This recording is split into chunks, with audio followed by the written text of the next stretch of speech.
নমস্কার বন্ধুরা, আমাদের মন মাতানো বিনোদন চ্যানেলে আপনাদের স্বাগতম। আজকের ভিডিওটিতে আমরা আলোচনা করব এমন একটি বিষয় নিয়ে, ডিএ মামলার রায় কবে, সুপ্রিম কোর্টের রায় প্রকাশের সম্ভাবনা, সরকারি কর্মচারীদের প্রক্রিয়া ডিএ নিয়ে বড় আপডেট। নমস্কার বন্ধুরা, আজকে ভিডিওটিতে আমরা আলোচনা করব পশ্চিমবঙ্গের সরকারি কর্মচারীদের বহু প্রতীক্ষিত ডিএ মামলা নিয়ে। মামলার শেষ পর্যায়ে এসে পৌঁছেছে। সুপ্রিম কোর্টের রায় যে কোনো দিন প্রকাশ হতে পারে। রায় যদি কর্মচারীদের পক্ষে আসে তাহলে রাজ্য সরকারের সামনে কী কী বিকল্প থাকবে, আর যদি সরকার ডিএ না দেয় তাহলে কর্মচারী সংগঠনের পরবর্তী পদক্ষেপ কী হতে চলেছে, সব কিছু আজ বিস্তারিত ব্যাখ্যা করব। প্রথমেই জানা দরকার এই মামলার অবস্থা কী। সুপ্রিম কোর্টে মামলার শুনানি 8ই সেপ্টেম্বর শেষ হয়েছে।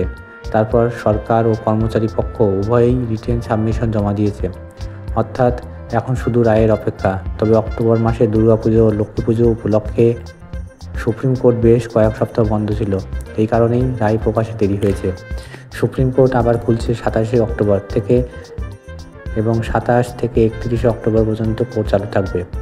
তাহলে প্রশ্ন হচ্ছে, রায় কবে আসতে পারে?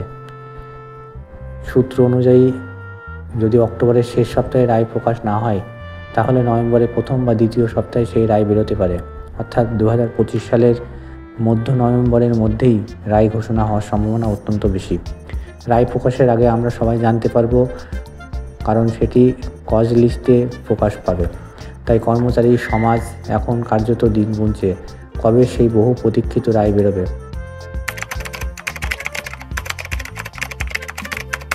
রায় কর্মচারীদের পক্ষে গেলে কি হবে? এখন ধরে নিই রায় কর্মচারীদের পক্ষে এলো, তাহলে কি হবে? এই মামলার মূল কথা হলো, ডিএ কোনো দয়া নয়, এটি কর্মচারীর অধিকার। এ বিষয়েই হাইকোর্ট ও ট্রাইব্যুনাল আগেই কর্মচারীদের পক্ষে রায় দিয়েছিল। রাজ্য সরকার পরপর 6টি মামলায় হেরে গেছে, তাই সর্বশেষ তারা সুপ্রিম কোর্টে গিয়েছে। এখন যদি সুপ্রিম কোর্টও বলে দেয় যে ডিএ দিতে হবে, তাহলে রাজ্য সরকারের পক্ষে ডিএ না দেওয়ার কোনো রাস্তা থাকবে না।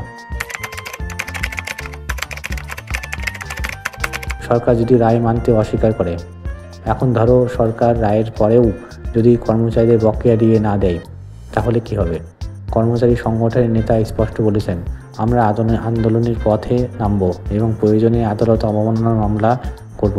এই কন্টেম্পট কেস সরাসরি চিফ সেক্রেটারি এবং ফিনান্স সেক্রেটারির বিরুদ্ধে করা হবে, কারণ তারা আদালতের নির্দেশ মানতে বাধ্য। এমন পরিস্থিতিতে আদালত যদি মনে করে আদেশ লঙ্ঘন হয়েছে, তাহলে সংশ্লিষ্ট দপ্তরের আধিকারিকদের জেল পর্যন্ত হতে পারে। কারা কত হারে ডিএ পাবেন? এখন আসি সবচেয়ে গুরুত্বপূর্ণ অংশে। রায় কর্মচারীদের পক্ষে গেলে কে কত হারে ডিএ পাবেন? এই ক্যালকুলেশন হবে 1 জুলাই 2009 থেকে 1 জানুয়ারি 2019 পর্যন্ত সময়ের ভিত্তিতে।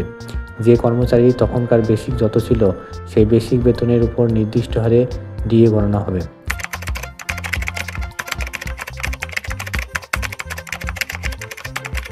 চলুন এক নজরে দেখি বিভিন্ন শ্রেণীর কর্মচারীর হিসাব। গ্রুপ ডি কর্মচারী, চতুর্থ বেতন কমিশনে তাদের বেসিক ছিল 800 থেকে 1200 মধ্যে। পঞ্চম কমিশনে সেটা দাঁড়ায় 6600 থেকে 7000। ইনক্রিমেন্ট যোগে 1/7/2009 পর্যন্ত 7500 বেসিক ধরে ডিএ গণনা করতে হবে। 1/1/2019 পর্যন্ত টেনে আনলে তাদের ডিএর পরিমাণ উল্লেখযোগ্য হবে। গ্রুপ সি কর্মচারী, চতুর্থ কমিশনে বেসিক ছিল 2600 থেকে 4175। পঞ্চম কমিশনে শুরু হয় 8840 থেকে। 1/7/2009 থেকে বেসিক প্রায় 10,000 ধরলে তার উপর ভিত্তি করে ডিএ। অবসরপ্রাপ্ত কর্মচারী, এদের অবস্থা সবচেয়ে করুণ, কারণ অনেকেই 2009-এর আগেই রিটায়ার করেছেন। ধরুন একজন গ্রুপ ডি কর্মচারী বেসিক ছিল 12,000, তাহলে তিনি রিটায়ার করার পর পেনশন পেয়েছেন 6,000।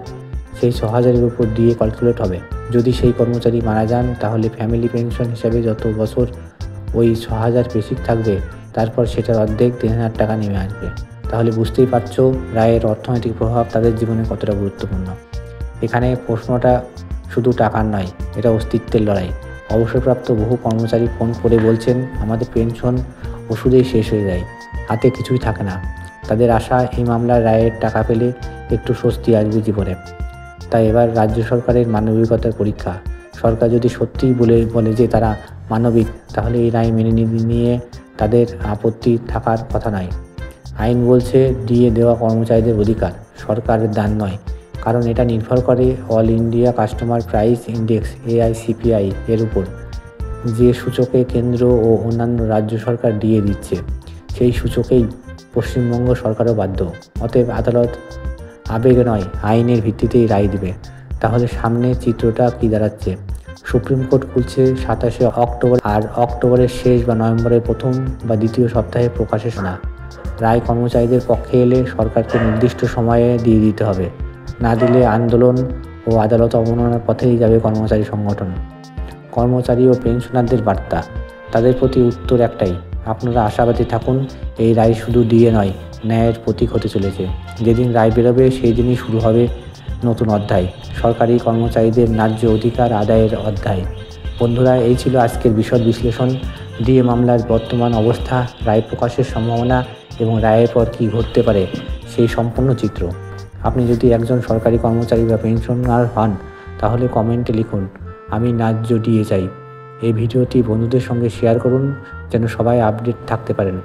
চ্যানেলটি সাবস্ক্রাইব করে বেল আইকনটি টিপে রাখুন, কারণ রায় বেরোনোর দিনেই আমরা আপনার জানিয়ে দেব প্রথম ও নির্ভুল খবর। ধন্যবাদ।